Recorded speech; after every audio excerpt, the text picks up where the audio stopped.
Isukile Momo Cup lapho khona amaqembu alapha eSwatini atobadlalela sizumbulu sa 1 million emalangeni. Facata star 7000 hash uvotela lecembu lofuna lingenele lomthutholwano noma uvotele lecembu lofuna kudlala nalo. Loyo ngu star 7000 hash. Kuvota kubita 2 emalangeni. Yebo kunjalo, isukile Momo Cup. Ngakho ke sendani namuhla. Is the live Momo sessions happening, coming to you at the MTN headquarters Mahlale Kukwini House in Ezulwini, where we continue with the build-up to the Momo Cup this coming Sunday. My name is Tabiso Kabonina Langwenya, and of course I am going to be your host this evening. I do have someone who knows it all, who will be telling you all about this coming Sunday. It is Mkolisi Dlamini of MTN FinTech. Nkosi, thank you so much for your time. Finally, the day is here. Yeah, it is here, and we really appreciate the journey that we've been through with all the stakeholders cover, and I think it's only worth thanking them this evening to say they've been part of this tournament and embraced it and gave us so many good moments throughout the experience. For you, Mkolisa, personally, MTN has been the biggest supporter of the game for such a long time, but coming up with such a beautiful concept, what have you learned personally? The fact that our supporters are able to receive new things. They are also passionate about local football as much as we are passionate about it as a brand. So we saw that if we come together, we are able to just exchange a few ideas and then deliver something that can become iconic at a certain point. But it's been a very promising journey that I believe we should all be excited about exploring further, and also just building from. And from a Momo brand, we kind of unlocked a few areas which we had never thought we will reach by interacting with supporters at the level in which we were interacting with. So it's been very exciting, and kudos to everyone who's been working here. Bukas Katilene to prepare for such a spectacular, if I may put it like that. But due to unforeseen circumstances, you had to shift, giving you guys enough time to probably prepare and come up with new exciting things for the upcoming final. What are some of the things that we can expect on the day? It's a very special Sunday. We really would like to get our supporters ready to spend the whole day just interacting with the MTN FinTech brand and all other MTN brands that will be available on the day. It's really going to be unique in the sense that from the morning there will be activities and up until the final whistle, or actually after the final whistle from the third game of the day. So the break did give us some other things to add, but it didn't really vary our planning a lot. In terms of what we had planned, because we believed that the teams had already been psyched up in that process. So there's not a lot of changes that we could have done in a 7-day period. Jema supporters they should be excited. We are really proud of the fact that we have given them power to vote for the man of the match in the actual football games that will be played there. So we believe throughout the day that will be one of the things that will be punting a lot for supporters to just extend their influence a little bit more. Ngibola bathetela teams from the voting, bazabatwa in the games, and then from the games supporter in terms of watching, and then now it's for them to identify key players in each and every match, so that we can say as Momo, those that you think are key, we believe that you make the correct judgment, so we are giving them the prizes as the best players for the day. Just looking at the voting process from the initial start, we had seeded teams, and then from that, it went straight to voting for your teams, because Emma teams seeded couldn't meet the initial target, and you guys bringing in another voting system for the man of the match.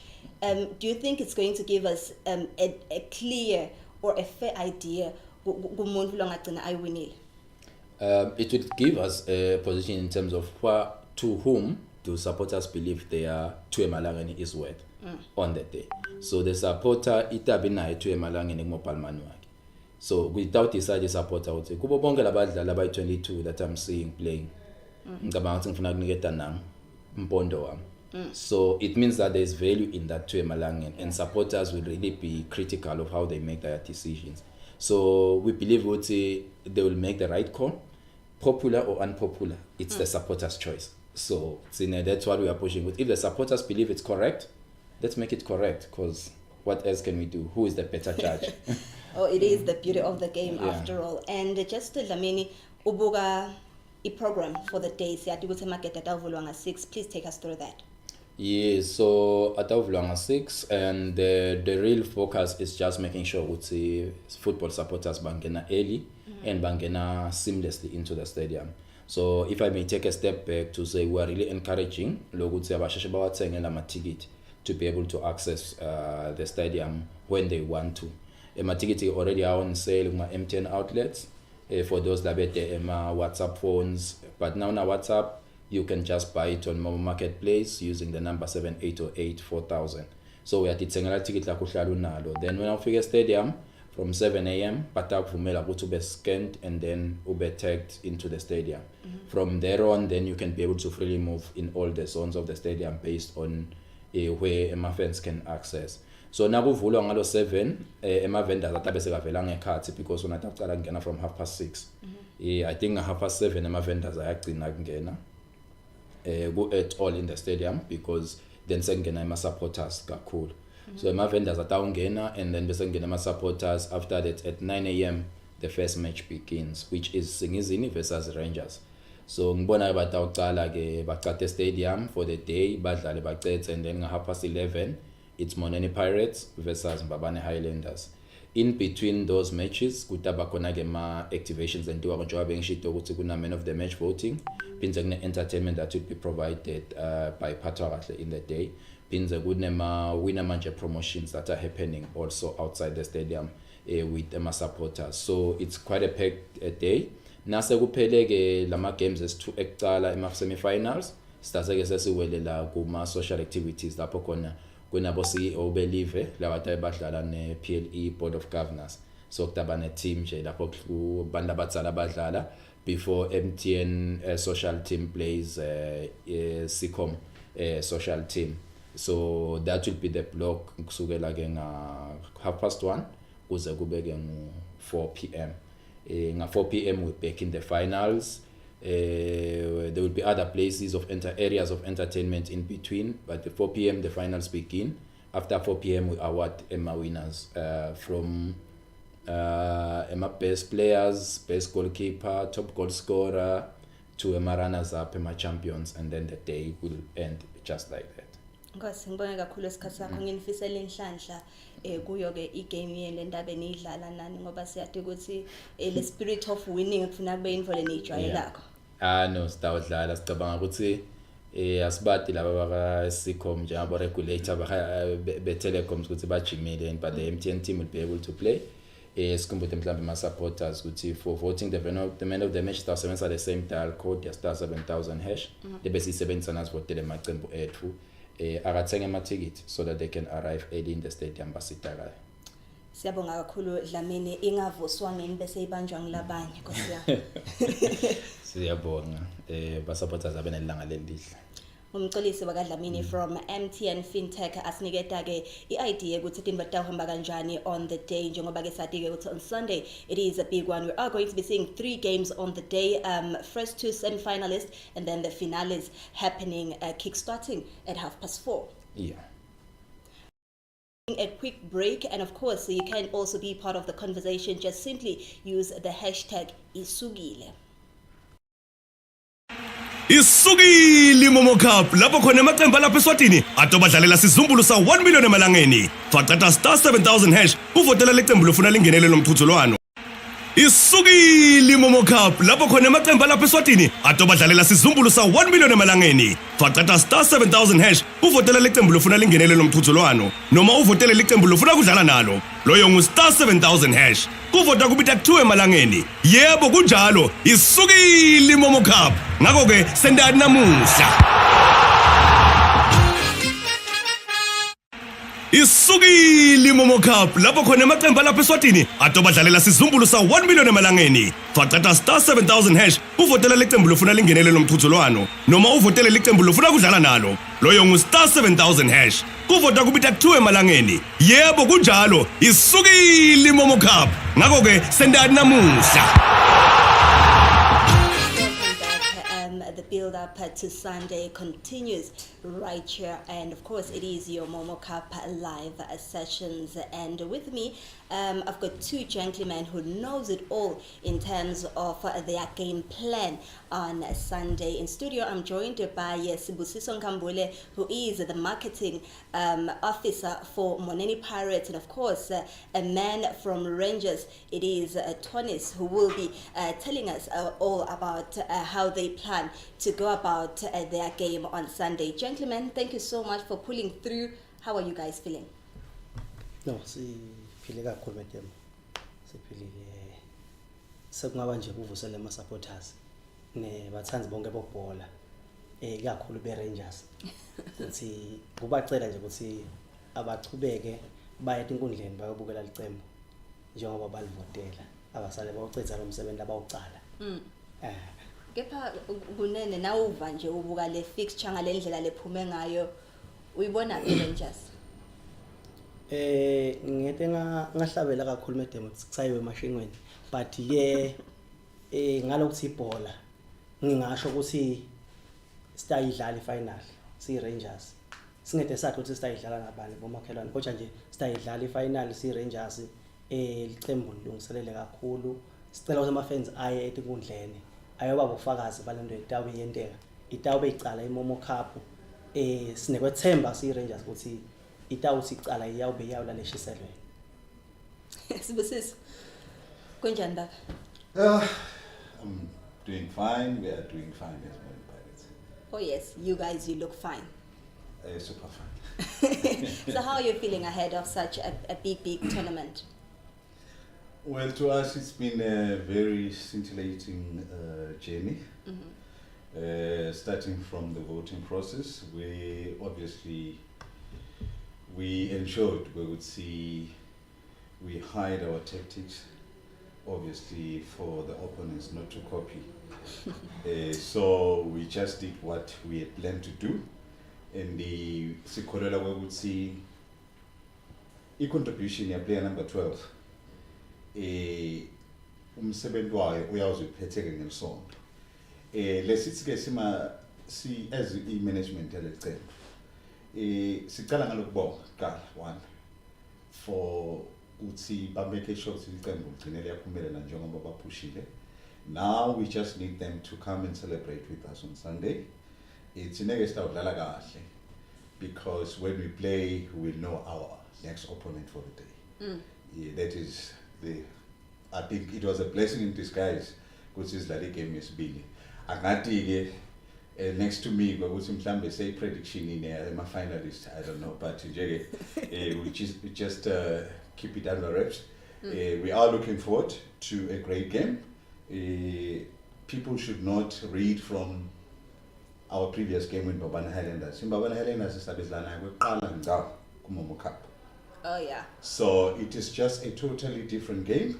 Our approach obviously will be different. This is a knockout. It's not a league game. But you know what they say, Mr. Nkambule, in a game of football, you're as good as your last match. I'm one person who doesn't believe kakhulu statistics. Reason being ifana nekuvunula nje suke ayithuhamba ngcono suke futhi ngeke futhi athi umuntu akagcoki. So you can't just see everything and you can't dwell much on history, because this is what normally hurts you in football. Don't brag about what you did yesterday, because obviously tomorrow it's a different day. So that is how we approach this game, Mbabane Highlanders. And we believe our technical team, they've done their level best, and the players, they are itchy.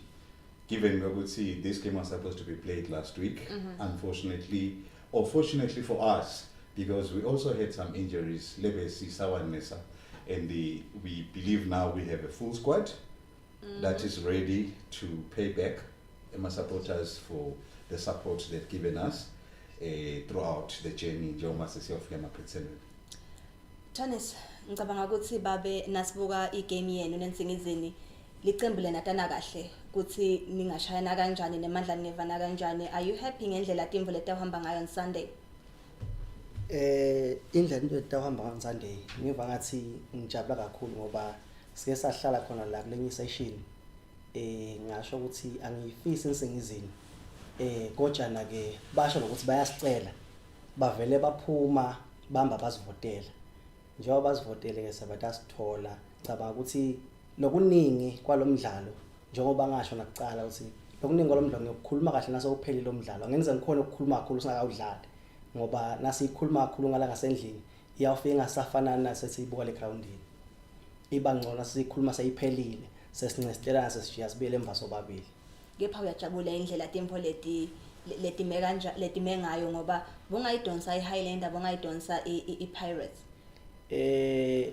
bengide inkinga ukuthi ngingadosa abani bobonke kojana ke insingizini kube kahle ukuthi ngidonsane na ngoba beyivele ingifuna nekuthi ke yethu imatch nabo I more like I derby because nabata uqualifier beteka first division bathatha ama point ami basafoma phuzu eRangers bayidrawisa bebayidla lokusho ukuthi bona basetha aba carried away ukuthi basidla thina ngeke basicelile kule momo basifuna masinyane lokusho ukuthi umdlalo wethu nakuta kumnanzi kakhulu utawujabulisa kakhulu ukubuka nje ihistory lenayo ke insingizini Tonis yintimbo lesingatigatsa yintimbo lendaba entenda differently njengoba sovela ushido ukuthi kuyo last 2 previous meetings kwaba idraw naphinze ke nalahlekelwa ngiwo-ke umdlalo wathi kahle ukuthi ke bayi team leseyivele yona sebavele banawo ema games laba wadlalile ku Premier League kanti for iRangers lapha ku National First Division kusese ema games abo kusede langakana nangathi ukuthi indilungiselela kanjani to keep fit and probably prepare for Sunday's games ngisho ukuthi licembu lilungisele kakhulu sagcina ukudlala ibhola kahle ngamaina kuphela ileague but lokho akusho ukuthi sasibe siyahlala saqhubeka sa prepareisha njengoba bonke naba groundini start nasiye grounding ngalo Sunday sonke sibe silungiselele ngicabanga ukuthi kulungisela kwethu level nje tabi fanana nabo ngebza kubonakala ukuthi ngibani lo wagcina ngaMay ngibani lo wagcina nini sibe sifanana sonke kulo mdlalo lo ya njengoba sibe sicala kudlala njengoba sikhuluma ngesinye ngidlale only one match ka Premier League iyawina njengoba nasifika khona ka Premier League sadlala umdlalo oqala sawina sawudlala wesibili sawina lokusho ukuthi lokudlala kwabo kusengasiko lokungasethusa ukuthi sithi bashintshile kangakanani because seba ka Premier League eska National First Division Moneni Pirates ngamboli iyalangazelela Nkosi yami iyalibona likhenane selifutane nekuthi nje ama fans that been waiting for such a long time to live to this one and this one is well within reach. We can safely say we have a hand on this one hand. It's just sexual sekugcina lesawuphetha ngesonto. One angacela ngaloko ukuthi we have a team Lesi Konile maintainer for the past 3 seasons since 2020. The pool of players is now they've been playing together, and we are very proud to have managed to retain a team lebe sekwetayelekile eminyakeni le yengcile ukuthi whereby we will be starting afresh. Right now the technical team has been dealing with the grey areas where labe kufanele recruit corner. We managed to get the right players, and the majority of those players, it will be probably their first match if Labanye by winning selection for the day, and we'll be unleashing new signings. And we are prepared. At least we have a squad that can play 2 games for the day. In Jombanima preparations at Vele, they were surrounded. Gulio event and Sunday we would see if Banama games lang too, and the kusifiso sethu sitembu and asiboni futhi kukhona lokungazwini but singeke sayidlala igame yesibili on a Sunday. That's why the matches zethu siwathengile mabili. We are ready to play 2 games on Sunday. Ngikubuka nje for the Pirates brand as well. Imcoka kangakanani this one to literally just get the confidence, you know, to say ukuthi we are willing to campaign and we're willing to do our level best. Kuyo ke I-campaign yayo ke I-MTN Premier League. Monen Pirates has a history mhlawumbe yekuthi on good league I perform kahle, but when it comes to Kumano Cards, those are the trophies lesi dominator ngawo nje when we talk of our achievements as a team. So it is one of our short-term goal there because igahle is at the beginning of the season and the more concerned about the package. More than anyone else. Yeah, we must emphasize that. The reason we took on this project, it was very kuma proceeds. It must get up what will be my rewards after and it will be most unfortunate if Mendega singing achieve logo, but we have always defied all odds at Inventong. Nobody has even counted us on the voting process, and we still want to maintain that underdog tech as we prepare for the main match Sunday. But our aim is to play 2 games Sunday. Oh yes, nangabeke sibuka ke ngikhambule indzaba ye prize money lokung 600,000 lo hamba naye ke nangabeke u crown as a champion yayo ke I Momo Cup. Mhlambe senhleti phasi njengoba ekubonakala ukuthi navele nayishintsha le format nacela wona ke tindzaba takho ke kuvota lokusho already as a team senivele nayo ke I plan yale mali. We've already done the breakdown. Yeah? We have already made the breakdown. Nidla imali engakafiki. No, in fact, even if you do budgeting, you always budget on money that is coming. So you always plan patale rent, but in the month 6 But exactly, that's what we are doing. Jomba si prepare si 70. So angeke kwalunga ukuthi sesebenza ngaka sinetesari watek. So our aim as a brand, it's also very important because such innovations si tholakale nathi si part of in the series nathi iflake yethu makhulunywa ngebantu laba bene success in such noble tournaments kutholakale ukuthi neligama leqembu likhona khona and kusete ke tournament leke yadlala kangwane yaze yahamba mhlambe Wina Manje is still around, but Tishabonga, the other tournaments, your Trade Fair Cup, your Swaziland Cup, your PP Cup, Impala Cup, we've won those cups. So we also want to count this one in cabinet so as a team. And we're not undermining the other teams too. We know they also prepare, but Bagabatsi Lolum Selenono, Muyelo Vama, Kubonagala and Pumela England. So we will not do much of the talking outside the field of play. Let's go down just to encourage our supporters. Sibezes Begalo site to see management. This Swisso said, because we'll be playing 2 games, and we will know at least who will be playing on the next match because Singers Lala Mbagwe and Singers in the Rangers. Ngiyamuva ke Rangers uchaka kubala 3 points nje anyway it's fine. Bamjonja lo 3 points labakhuluma ngayo in their first game kids.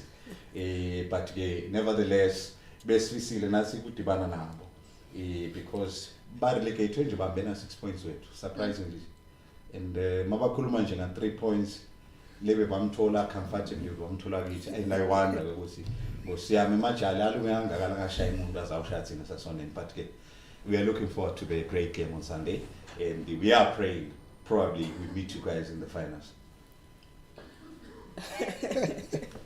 Kunene ngendlalo mbuka ngayo ngikhambule ngathi uyambona ukuthi une death wish.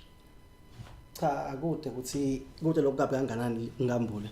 Ukuthi siyafisa ukuthi sike sidibane siphinde sidlale neMoneni Pirates because ibhola edlala eMoneni Pirates naledlalwa ngithi cisha ibhola yenye. Ngile kuphasa ekuphasa ibhola so sifuna ukuveta ibhola kuphinde kubonakala ibhola ukuthi na udlala ibhola udlala kanjani ngoba ibhola kusile kuyikhahlela ukuthi udibana embili uyikhahlela ukuthi udibana phambili lokuthi nje kuke kujabule ama fans kusume zonke stadium kujabule ngisho nolanga siyi fan yale team nedi lobuka le bhola la ground najabule ukuthi yathi yazadlala ibhola lamile singakahambi so ngifisile ukuthi singadibana eMoneni Pirates futhi noma sekungasile Sunday kodwa siphinde sidibana kanye la noma singadibana nalo Sunday kude inkinga because it will be part of the game ukuthi vele kufuna ukuthi nangabe iwini eMoneni Pirates ngiwinile mina nga 9 o'clock siphinde sidibane kufinal sidlale. Sesikhulumile nangikhambule indzaba yemali nenzaba ke yekuthi MTN uyachubeka alekeleleke lona ke libhola ekhaya ngicabanga ukuthi nani ni Rangers senhleti pass nababuka ke labo onsonto nzima le ndaba enibhekene nabo on Sunday labangibona basemkhathisini wenu na 600,000 mhlambe le mali taniseta kanjani nekuthi nje igame plan yenu going on Sunday itahamba kanjani?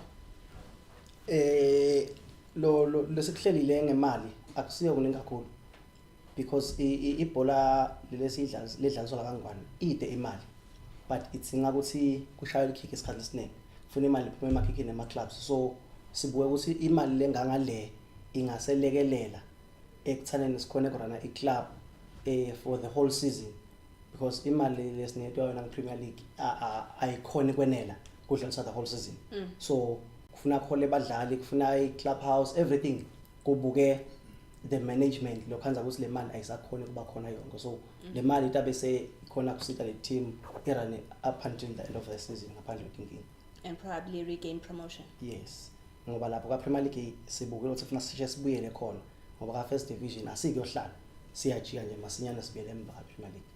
Oh, ngiyathemba ukuthi kutanihambela kahle nani kunene nanisachubeka ke nawo ke umsebenzi ukuthi ke nibuke ukuthi ke imali niticokelela kanjani njengoba ke vele MTN sekavele ke ayivetile inzaba ngekubuka isikhathi sami ke sekuvele ke kusho kona ukuthi kufuneka gentlemen nginikhulule nibuyele kuyolungiselela ke yona ke imsebenzi njengoba ke sade ukuthi ke sekusele nje emalanga lamabili ukuthi ke sibone yona ke iMomo Cup Bank themba isinda kufana thuba isinkhulume naNkhambule kubuka ke ma signings abo laba wendile ukuthi mhlambe bona babuka ukuthi batawuhamba kanjani njengoba ke sathi ukuthi kubuka kakhulu ifinali kungakugila njengoba sathi ukuthi kunana ngomdlalo losuke kufuneka ubuke wema semi-finals ungake fiki lapha kuma finals. Njengoba ngishilo ukuthi we have a balanced squad lesicabanga ukuthi silungele ukudlala 2 ama games hence kule depth level sesiyayingeta we are also anticipating as iligi iqhubeka nale tournament we will need more players in the field of play so hence needs mhlawumbe asika singathathi ukuthi sesi planele ifinal but sithi come what may lesimo mase sithi sidlala ifinal we have adequate pool lestakhona kudonsa khona and the challenge owners. Oyes Nkhambule ngoba indvo leyingoti la ebholeni na ku tournament le kanje ukuthi ubeke icathulo dakho nokusho ucabange ukuthi hayi ngaticoka ngefinal bese final asefiki bese kubabede naloti bonus betinhle kangakanani. Well ngicabanga ukuthi lokho kuke kube mhlambe ngumuvo womuntu lo track but umuntu losane posture njengami ngicabanga ukuthi on this one vele I still stand by my words lokuthi we are ready to play 2 games on Sunday. Any predictions? First semi, you are not involved. Seeing is in the Rangers. I don't mind who are playing the final. No, I'm just saying your thoughts. Both of them are a close book to me and probably to the team. As they are coming from first division. Rangers Skage Saibona Idlala since Jomba Shilo Kunene would say they've been who do you want to play with? But if it was both, I would have said so. But anyone we are ready to face. And the Nkambule, you're not giving me what I want. It's fine. Rangers. Tonis, who do you want? Ngingayijabulela iMoneni Pirates finally. Ngiyabonga kunene ngathi ngolongola ngakuseta uyithole imvolo ifunako Nkhambule ngathi akekho kahle decided ukuthi ufunani ngiyesaba ukuthi angathi nangimbeke emkhulekweni ngawuthini ngaye no mina ngena kulo akune Sibonge kakhulu gentlemen sinifisele inhlanhla on Sunday. Siyabonga kakhulu and we sicela ama supporters ethu angasidisappoint angasisele ngenhlazo le stadium sifuna sindole lesa kasomhlolo at least the latest 10 o'clock babese baphelele bona bekungaba kuhle babukele ne first game kodwa so that batokhona bona kusi laba standards labo vele baphumelela yini nami ngasi umthandazo wami ngidawubeka kubo kusingo singathi ngabaphendula.